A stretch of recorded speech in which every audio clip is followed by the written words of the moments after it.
Okay, now we're recording. Welcome, everybody.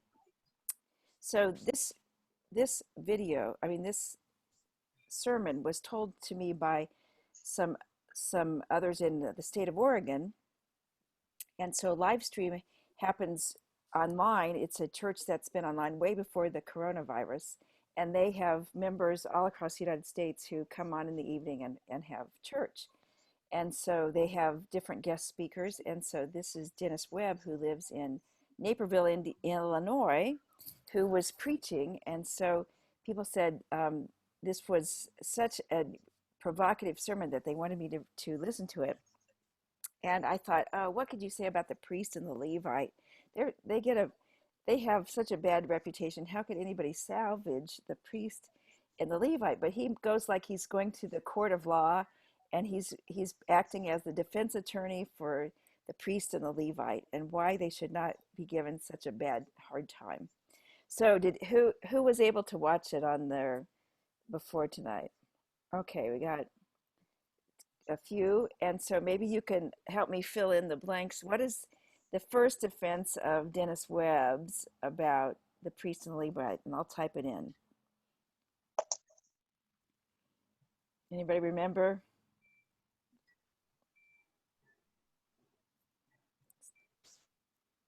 Starts with they were prohibited by their religion. Yeah, religious prohibition. So if my religion says I can't touch a dead guy or a guy on the side of the road, well then that's surely good enough for me. What happens? I had to look it up. What happens to you if you're a Jew and you come in contact with a dead body? You have to purify yourself and go through a certain procedure. Right. Probably was expensive. I mean, I doubt if it was free. I mean, you had to buy some you had to take a cleansing bath. I don't know that those are free. Dave, are those free in Jerusalem?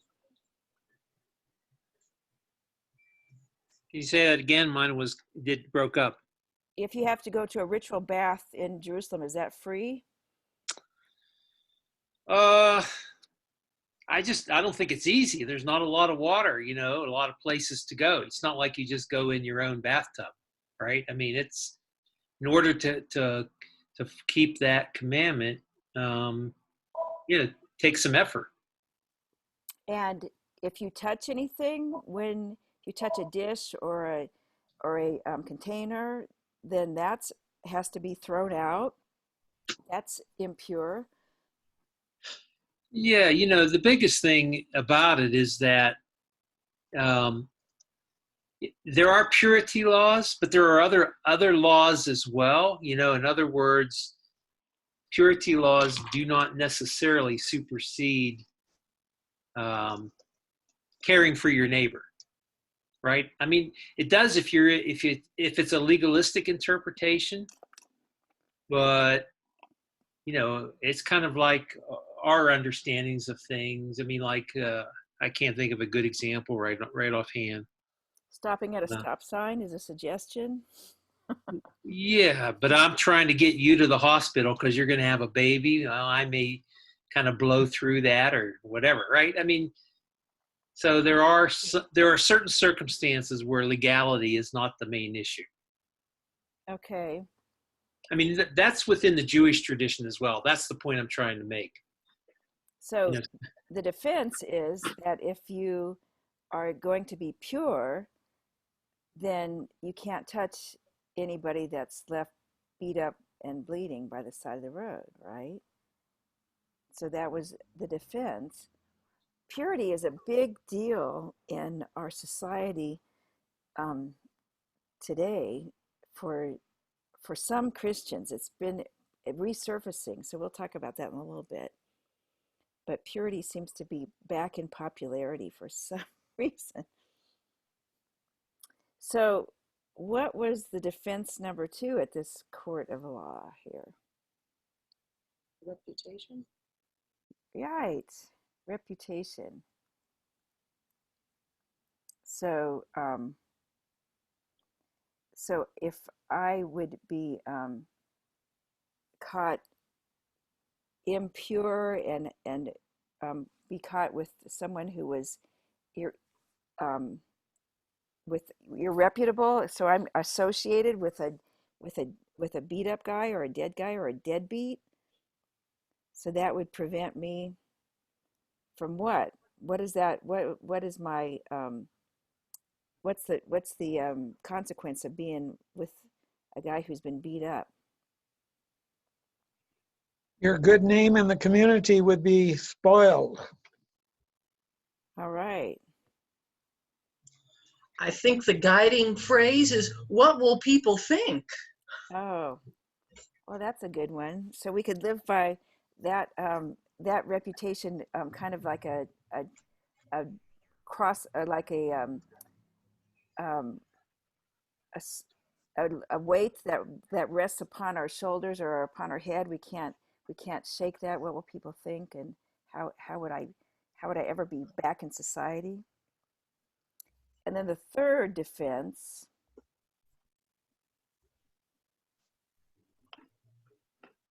it's not only a religious prohibition to be pure, but it's now a cultural tradition. So, um, what I was getting is that the purity law became purity culture. So we can't hang out with those guys.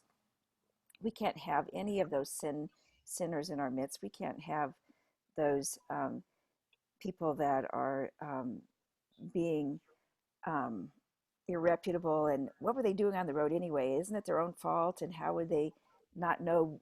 Wouldn't they know better than to be on a road where there's robbers and thieves? And how would we? Why should we take pity on them? So, do we have anything like that in our culture today? Why should we take pity on those people?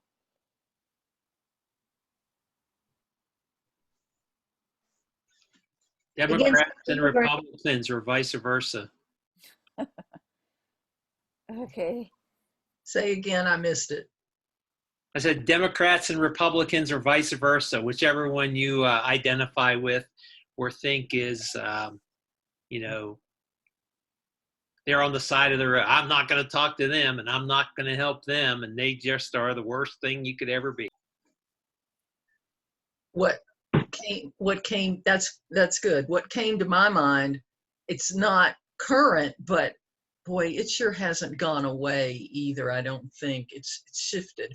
But, and Dave, you've preached. It's Mark Twain's Huckleberry Finn. You know, it's the relationship between Huck Finn and Jim and going down the river, and that's cultural tradition that he challenges, but he really has to argue himself into and out of it and so on. So Why should he help that Jim, that person that's a slave Jim? Why should he risk his life and reputation? Kathy, you were trying to say something in there.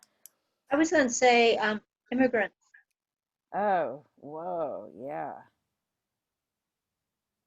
Oh boy, immigrants are. They have their own culture. I mean, it's just that assimilation is so hard, and in some areas, maybe more than what I think, it's just so divided.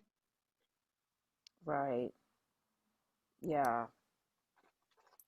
and that makes me think of churches who provide sanctuary for folks who are undocumented and give them a place to stay and live, and how that slides into each of these three defenses.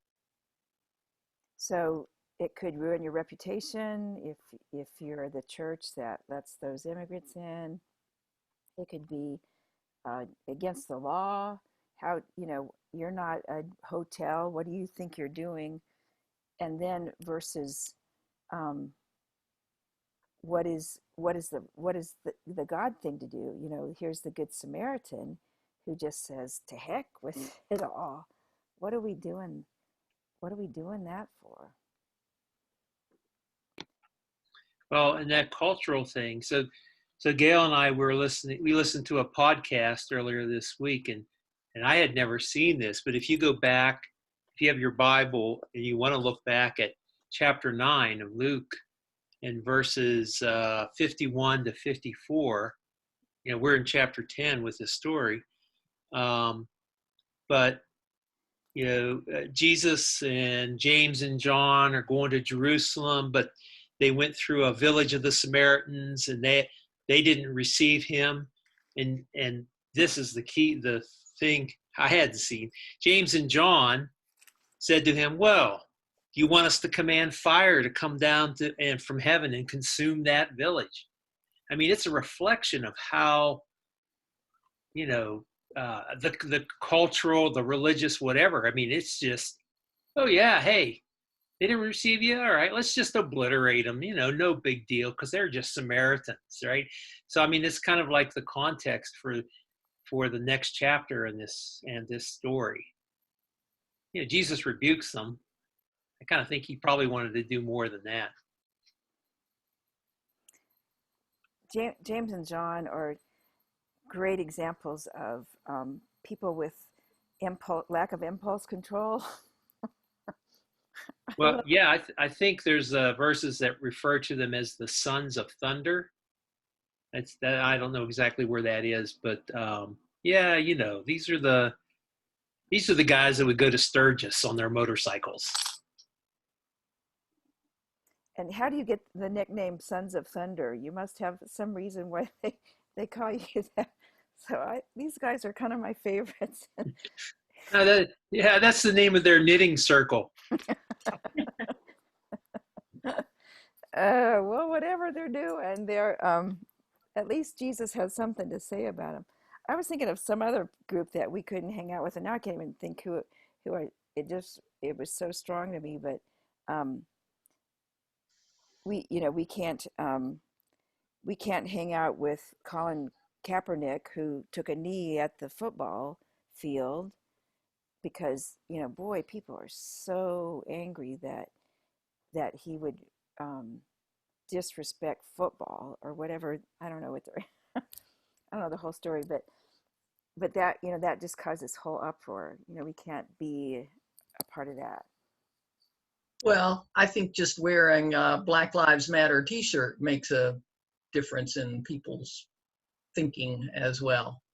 And I think it's Right. shifted, but back when it started, oh my, they were like a terrorist group is what I heard in terms of the criticism of stay away from those bad folks.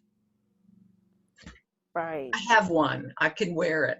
I've Oh, considered wearing it for Sunday, but I decided not to. okay. Well, now that you've had the Bible study, you'll have to rethink your wardrobe. So, some of these to me go back to this the Bible study we had last week that talks about um, personal sin and societal sin. So, some of this you can say, well, I probably would be considered a good person if I left this guy beat up by the side of the road, right? People would say you were living a sin-free life by not making any waves and not bumping against the law, not bumping against religious tradition, and you're a priest, you've been called, you might have to deliver a sermon, so you can't be unclean or whatever it is that's holding you back. So you could make a case that personal sin was important. So what is this Bible study? What does the scripture say about what was the personal sin that Jesus was trying to point out?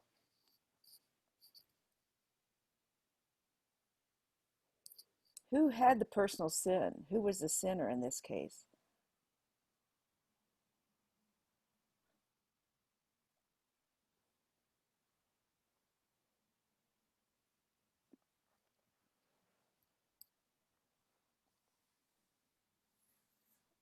I think that's kind of one of my questions about this story. I'm curious as to whether there actually was a sinner in terms of yes, the priest and the Levite, they did not help this guy, and I know we would call that like, you know, like you say, they've been vilified, but was it sinful that they didn't help him? Or was it just by the fact that they were following the law, which was the law of God, did that exempt them from sin? So were they given a get out of jail free card or not? And yeah, that's kind of what I've wondered about that story. Well, the question, yeah, and maybe we're asking the wrong question. The question said, which one of these was the good neighbor? So maybe the question is, which one would you want to live next door to as your neighbor?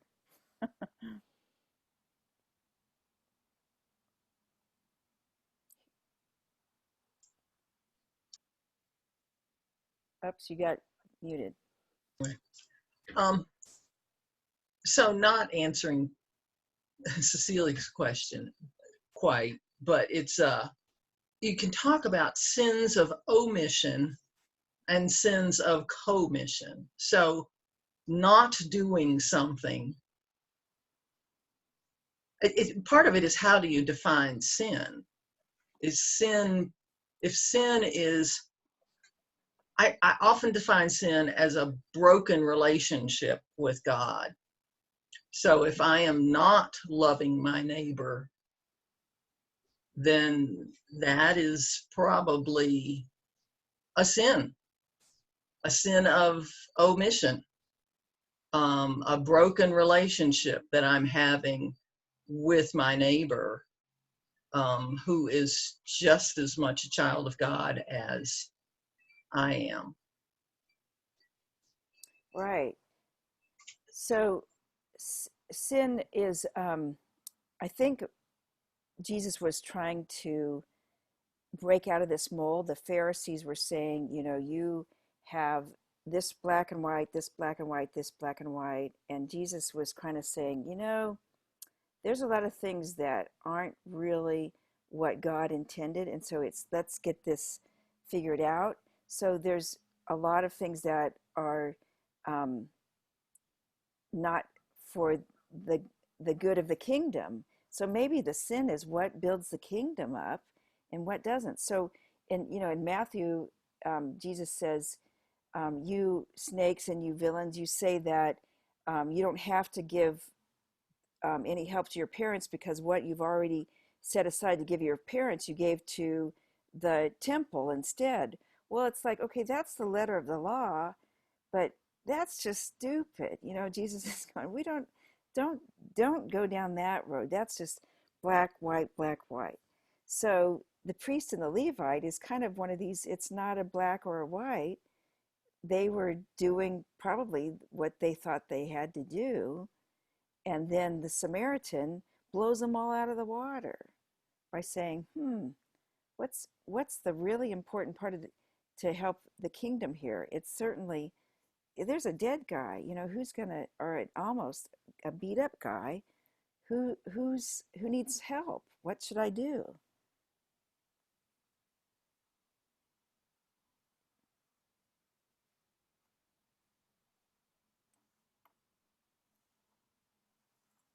I think it might be a societal sin that gets in our way of helping people who need help.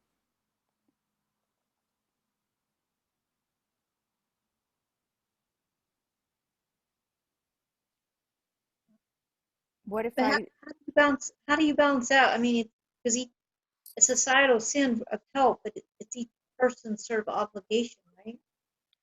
Oh, you're breaking Like, up. Say that again. so you're saying a societal sin of not helping, but it's like a personal, one person needs to help. Right. So how do you Right. balance out the personal versus the societal? Right. Well, I think in Black Lives Matter, that's kind of what the society is trying to do, balance out the personal and the societal. So if I say that that's wrong with black men getting killed is one bad apple, then I probably am looking at an individual sin by sin by sin by sin. But if I keep adding those up and connecting the dots, then I say that one bad apple can't be the explanation for this. It can't just be one person. I'm looking at what system is allowing this to continue so that people think that it's okay to put your knee on the neck of a black person, and when they're saying I can't breathe, something bigger than just one person. There's a whole bunch of people watching. There's a whole bunch of people trying to figure out what to do. And so I think we're at a moment where we have to look at things with maybe a broader lens than we have in the past, or a bigger lens to say, what have I maybe missed and what's going on? So like, people not getting a loan for a home loan. Well, gee, that's just their fault, right? Until you read that book that said GI, the GI Bill was only for white soldiers, not for black soldiers. It's like, well, it's their fault. You can't qualify for a loan. That must be your fault, until you dig a little deeper and going, how is that fair? Why is that okay?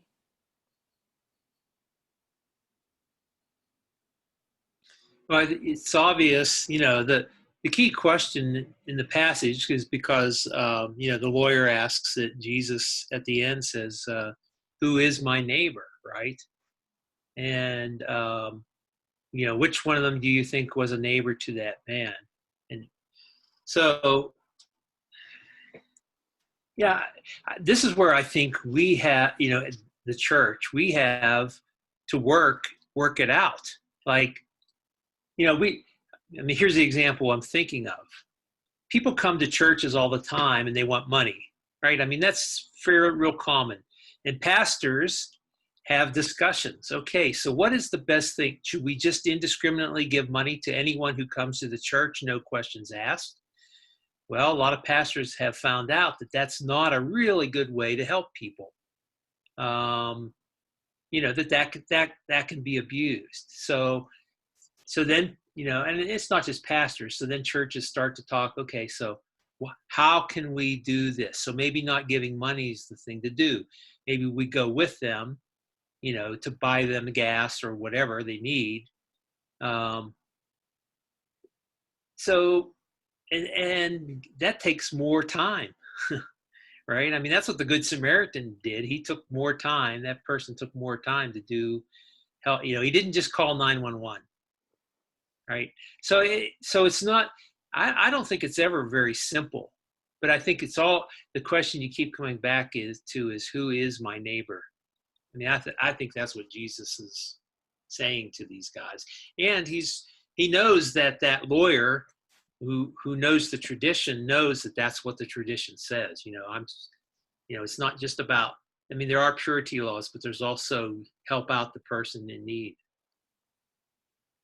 So on the Sabbath, if someone falls in the pit, and even if it's your donkey, right? You go down into the pit, even though that's work, because that's more important than quote unquote purity of the law. So for me personally, I remember being in Nigeria, driving down the road, and there was an accident or a body or something on the side of the road. It's like, darn. Now what do I do? Because I knew if I stopped that I would be very at risk, vulnerable for attack or legal ramifications or all kinds of things that it wasn't my culture. I didn't know all the nuances of what should be expected. So I didn't stop.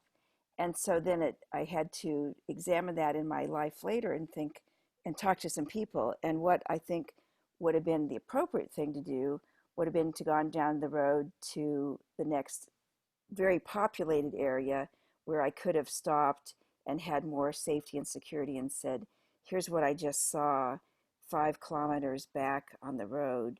And is there any way that someone could be able to assist with that situation? And so, looking in hindsight, that's probably what I should have done.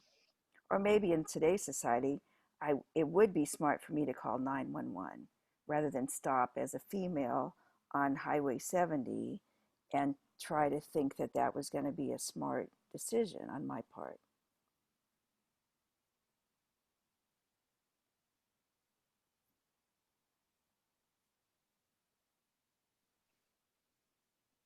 So Larry and Donna, you probably had similar dilemmas. Well, we recall that one Christmas we went to a warm springs resort with our Nigerian neighbors, and it was down in southern Nigeria, and there was a body in the road, and the local people refused to do anything, and after a day or two the body became mincemeat. Mm. And our Nigerian neighbor went to the local police and said, come on, if you people have any decency, at least you'll get out there and remove that body from the road. Horrible. And did that convince the police? I think so. Eventually, but not very soon.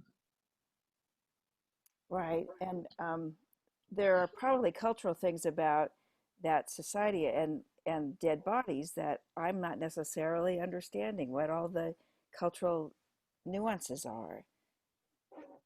Right. And the reputation of that person may have been that he was a thief, or that he molested some children or women or something or something. Right. Right. Yeah. So I do know that in the early days of Christianity, Christians were known for picking up dead bodies and washing them and burying them. And they were the only people in that society that would do that job that nobody else wanted to do. And that was like a big evangelism tool. Someone cared enough to pick up this dead body and wash it and bury it. So they were trying to follow what Jesus was saying, how to be the neighbor.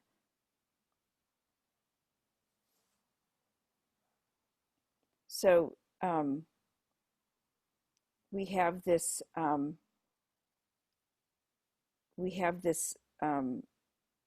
divide: who's in and who's out, who's worthy and who's unworthy, according to the gospel according to Gail. Is that how we decide?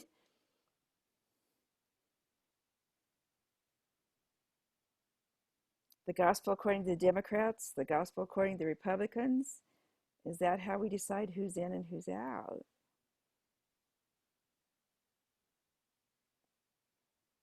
What would Jesus be saying to us these days?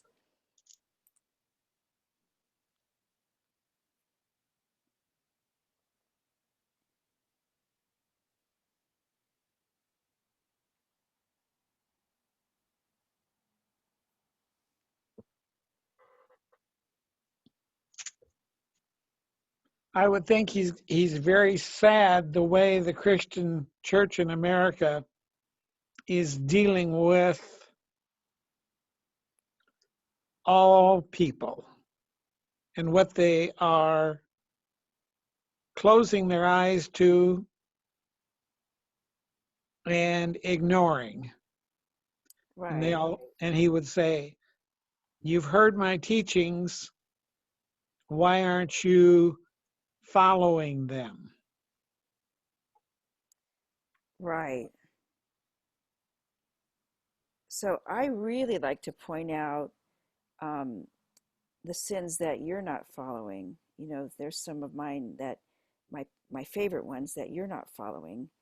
And so I kind of ignore some of the other ones that maybe I'm not following. And we each have our favorite ones to point fingers at. How come we can have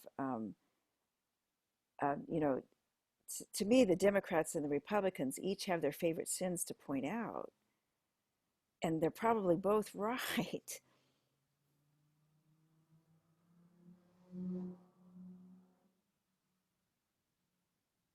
So Dave's saw this. We had this um, webinar with um, Ron Sider. Is that who it was, David? I get the right name. And so his blog was is um, is abortion the only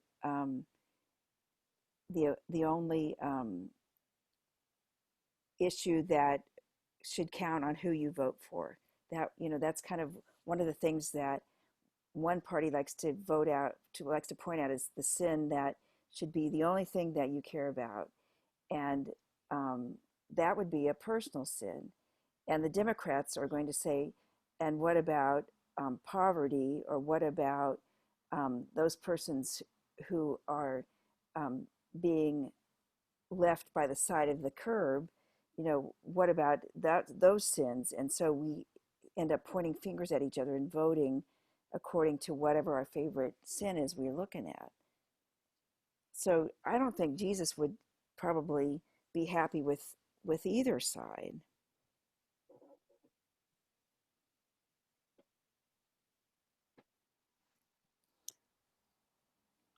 Yeah, well, his that seminar was about basically the fallacy of single issue politics. You know, in other words, that, you know, it's real easy to do finger pointing about any one particular issue, or to make that the only issue that one makes a decision about in terms of, you know, in terms of who you vote for, or who you support, um, which doesn't get you very far. I mean, you know, politics is about compromise. I mean, in other words, not everybody's going to get everything that they want, but the whole goal is to make life better for as many people as possible, and leaving room in the law for um, situations so that you don't walk by people like, you know, the people in Jesus' story. It's not very simple, that's for sure. Right. So who's in and who's out is a lot of what our society is is divided about. So if you're going to vote for abortion, or if you're not going to vote for abortion, then you're out. Or if you're going to not care about Black Lives Matter, then, you know, I'm cutting you out. You're out of here. You're not um, you don't you're not worthy of my time. So I think this exercise that Paul Mundy's challenge is trying to say is probably, and we have less than 90 days till the election. So maybe we should do from now to the election. We better be praying for some of this stuff.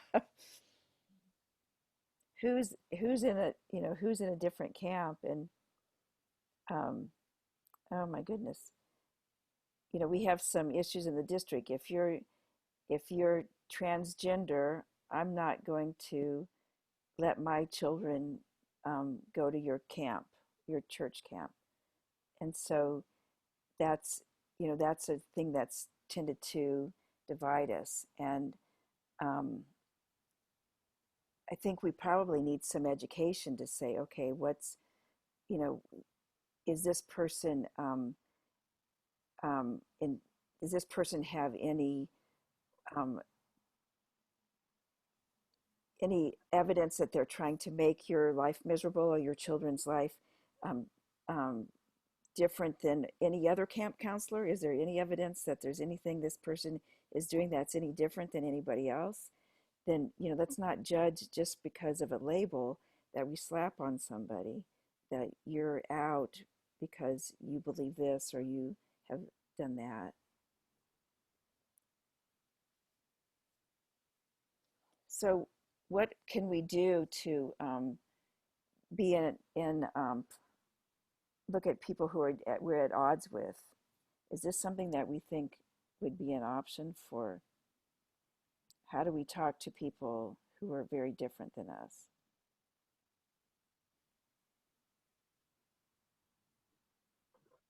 We need to pray for them, but we need to pray for ourselves that God, through his Holy Spirit, will help us in our journey to look at the whole situation. Right. And that's what I'm praying for the district. How do we look as a district at the whole situation? My mantra is going to be, if I don't understand where you're coming from, I won't be able to understand your faith. If I don't understand where you have been, I won't be able to understand why you believe the things you do.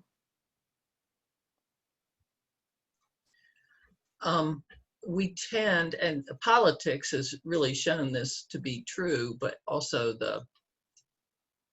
just our neighborhoods, our friends, whomever, people use the term echo chambers. We tend to talk just to the people who agree with us, you know, with whom we can find common ground. And so we just talk to the same folks, and we carry on our same assumptions and our same misperceptions, and we aren't doing what you're talking about. And so to step into a different space and listen to what somebody else has to say about any given thing we aren't set up for that. We don't put ourselves in those situations. If we come close to those situations, we tend to exit them as quickly as we can. So it's a big challenge. We have a really hard time, I think, being courageous and humble and open to those kinds of opportunities. Echo chamber, that's a good descriptor for. I often think that Christians get separated from others who are not Christians because of hanging out with Christians all the time. Yeah, Vicki, I would agree. I mean, prayer is a good start, but you know, it may be something as simple as figuring out ways, or you know, who can I know, or who can I befriend, or you know, where can I go to be around people who are different than I am. And I mean, it's a fact of American life, pretty much, that many of us live in neighborhoods where just about everybody's the same as we are. You know, I mean, that's the whole thing about suburbs. And Kathy, Gail and I are, we sent for that book that you talked about, you know, the Richard. Color of Law. Color of Law. Color of Law, yeah. You know, done a little bit of reading about it. And, you know, I know one of the things in that book, it talked about the village of Oak Park and the Austin neighborhood in Chicago. Does that ring a bell for you? Yes. Because when I went to seminary, I lived in Oak Park, and I went to a church in the Austin neighborhood. Oh, wow. Now, this is 30 years ago or more. But it is exactly how that book describes it. You know, as soon as you crossed the street from the one into the other, it just changed. It was huge. It was a huge change. And, you know, it just reminded me. Was that a personal sin or a societal sin? Well, both. I mean, it was set up that way because of redlining and all the things, you know, Kathy was describing. And the church that I was going to was trying to, you know, minister in that situation, but it was a lot of white folks, you know. I mean, it was a mixed church, but it was small. Anyway, it wasn't easy.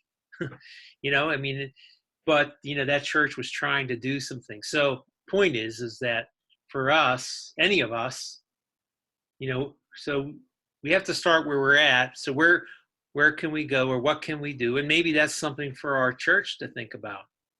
Are there some ways we can begin to get out of our comfort zones?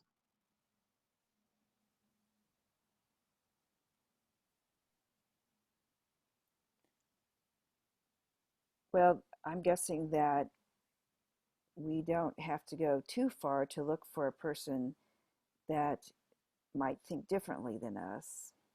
In my own family, I wouldn't have to go very far.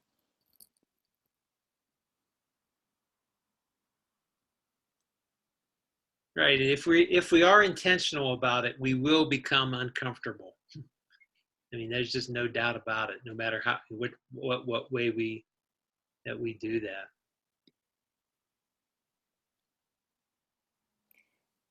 And people are sometimes receptive to talking and having, if they think they're going to be listened to, they can actually maybe want to join a conversation. So the first thing I have to do is shut up, listen.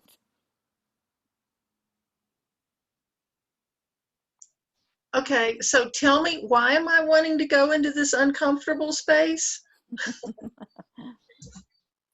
Because you have personal sin. Now you blame Jesus. It's all Jesus's fault. Guy's always getting us in trouble.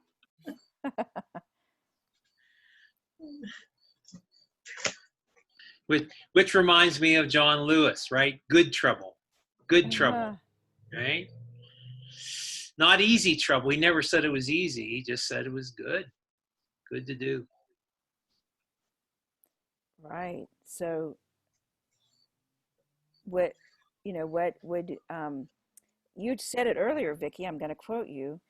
My neighbor is just as much a child of God as I am.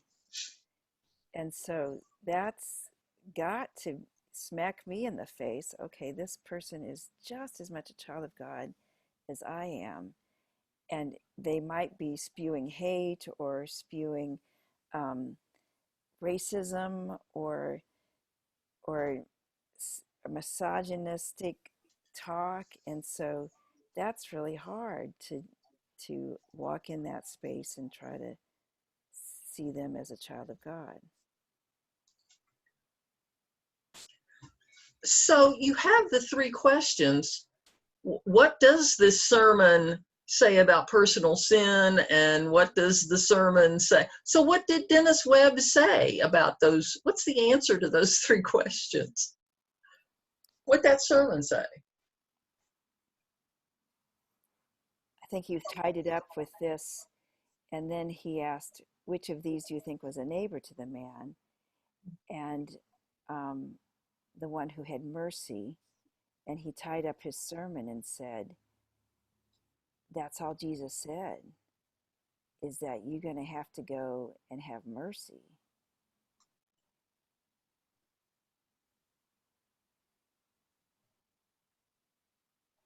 So you can't let societal rules or religious rules or personal sin or societal sin be your deciding factor. You're going to have to think about what Jesus was trying to say. You have to emulate this guy who's on the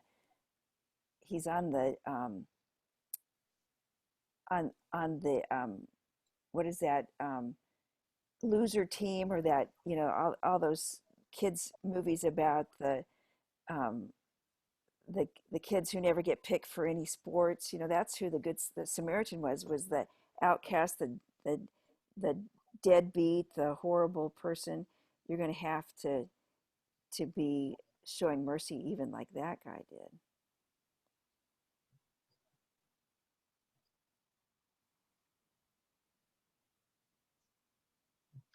Yeah, and we again, we were listening to a podcast, and then one of the things pointed out was that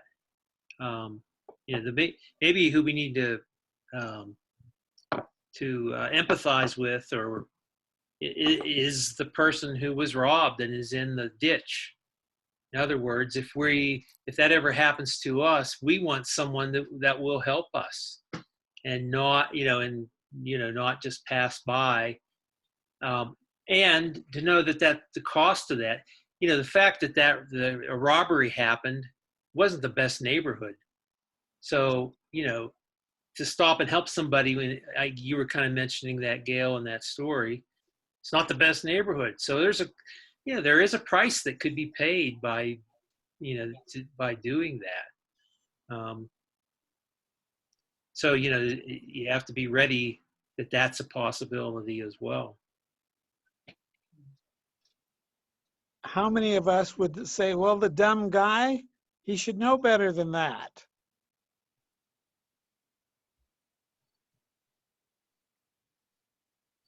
Well, if you know, In other words, we try to find ways to wiggle out of any responsibility. if you know geography, the road from Jericho to Jerusalem was well known for getting robbed. So you don't necessarily want to be on that road. So why would you be on that road? Maybe it was something, why something was more important than your safety, maybe, that caused you to be on that road. And then you get beat up and nobody will stop to help you. I mean, that's a really awful place to find yourself in. And to David's point about, if I'm the person lying there beaten up in the ditch, I'm not going to check out the person who's helping me. Are you a thief? Are you a good guy? Do you fit on my list of good people in the world? No, I'm just going to be so grateful to have somebody attend to me in my particular misery. And I'm not going to question if they're a Democrat or a Republican or somebody that I have judged as inappropriate. Can we have see the humanity that's bigger than the labels that we put on people? Is that a possibility for us in this exercise that we're supposed to do? Is there a way that we can find the humanity that unites us? I'm walking on the trail at Rocky Mountain National Park, and I'm seeing this guy not wearing a mask, and and doing something about guns or my friend on his shirt. I'm going, holy cow, what is this? Who is this guy? But we're simpatico because we're huffing up, trying to survive this trail that we're on. And I'm thinking, I don't know anything about this guy, but I'd probably never stop to talk to him in a million years if I hadn't, said hello on a trail in the middle of absolutely nowhere in Rocky Mountain National Park. And so he was polite and respectful, said hi, and we just passed like two ships in the night. But I would have to challenge myself to drop all my preconceived notions about him and just, can that person be a human being in my eyesight?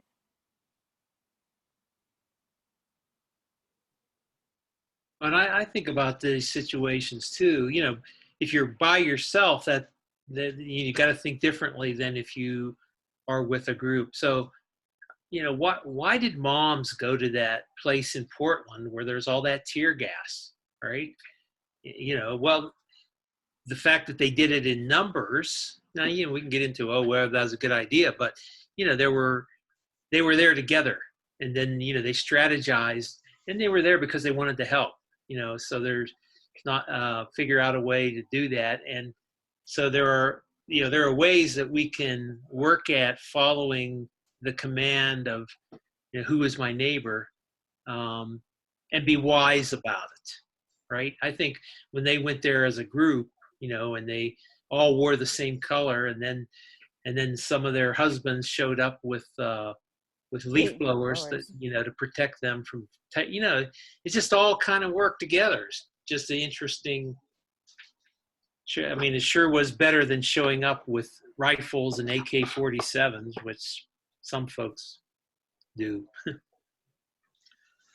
You mentioned John Lewis, and people do not talk about how much training, conversation, work, workshops, practice, effort, and more effort that went into being nonviolent while somebody is dumping ketchup on your head. It's building that smart culture, building a whole awareness. It's okay to show up with a leaf blower, but it's a whole lot better to build an entire culture and way of being to create the change. So it is very much what you're saying, Dave, about planning and thinking and being smart, being wise about how do you enter into this kind of change, whether it's my personal sin or society's sin or whatever. It takes constant work, awareness, practice, prayer, repetition, trying it again, awareness, back to prayer, trying something else, back to prayer. And we kind of don't build this whole broad cultural or foundation for ourselves and whatever our particular movement is. Right, and counting the cost. John Lewis got beat up multiple times throughout his life. Nearly died. And he was ready to do that. He didn't just do it, oh man, this is fun, I'm going to go do it. There were others with him too. Well, it wasn't instant gratification either. You're doing all this stuff and practicing and building and let's get out there, let's do something. Well, no, it's not. We're going to practice and we're going to build it. And so Jim Lawson was here in Denver talking about the strategy, and they practiced for months before they went to the lunch counters to sit down. And then they got cigarettes put out on the back of their necks. I mean, it was violence, and they were ready because they had done so much practice.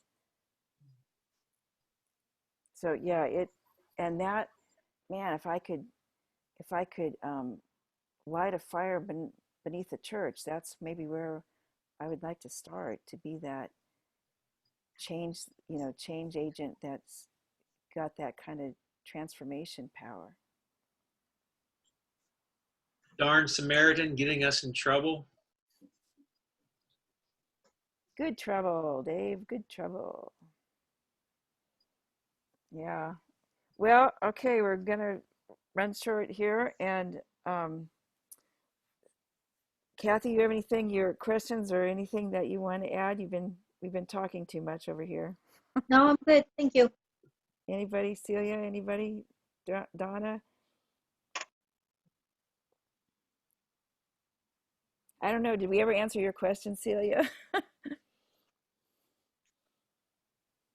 I mean, as a number of people said, it's not always like that straightforward. I guess it's more about what is at the crux of the story. What is it that Jesus is trying to teach us? I guess that's what we need to focus on. And so in that sense, yes, my question was answered. Okay. Well, interesting. Thank you. Well, next week, we started at church, we started a collection of griefs and a collection of gratitudes. Did I spell that right? Gratitudes. And then I don't know if we want to do anything with that, or if we want to look at anything, what the Lord's Prayer has to say about what might be helpful. in the long haul here, we seem to be, Jesus was giving us a prayer for the long haul, I do believe, when he gave the disciples, asked him how to pray, and he gave them one that could last for this many centuries anyway, helped them through a lot of different things. Anybody have any suggestions or ideas of what might be useful?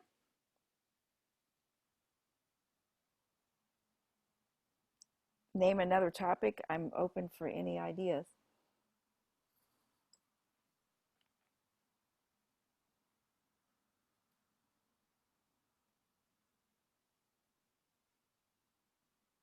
Do we want to learn do we want to learn any nonviolence training? Here we have our Bible study and how to do the Jesus Jiu-Jitsu.